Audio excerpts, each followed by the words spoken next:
আলাইকুম, কেমন আছেন আপনারা? আল্লাহর রহমতে ভালো আছি। ঈদ মুবারক সবাইকে। আজকে ঈদের দিন চিকেন রান্না না করলে কি চলে, তাই অল্প একটু চিকেন নিয়ে সকালবেলা রান্না করতেছি।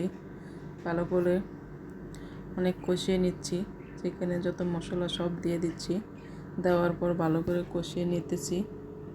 একদম ভুনা বানাবো চিকেন, এর সাথে সাদা পোলাও থাকবে, যেহেতু দুপুরের জন্য সকালে রান্না করতেছি। একদম চিকেনটা অনেক সুন্দর হয়েছে। একদম এখানে কোনো পানি ব্যবহার করব না, আমি পানি ছাড়া চিকেনটা ভালো করে কষিয়ে একদম বুনা বুনা বানাবো, যাতে পোলাওর সাথে টেস্ট হয়। তাই রান্নাটা করছি। আলহামদুলিল্লাহ অনেক সুন্দর হয়েছে।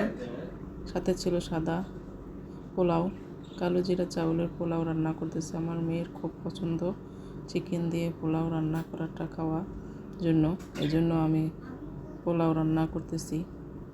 পোলাও পরিমাণ মতন চাউল পানি দিয়ে রান্না করলাম। আলহামদুলিল্লাহ পোলাওটা অনেক সুন্দর হয়েছে, জর্জরে একদম পারফেক্ট। সবাই ভালো থাকবেন, আল্লাহ হাফেজ, দোয়া করবেন।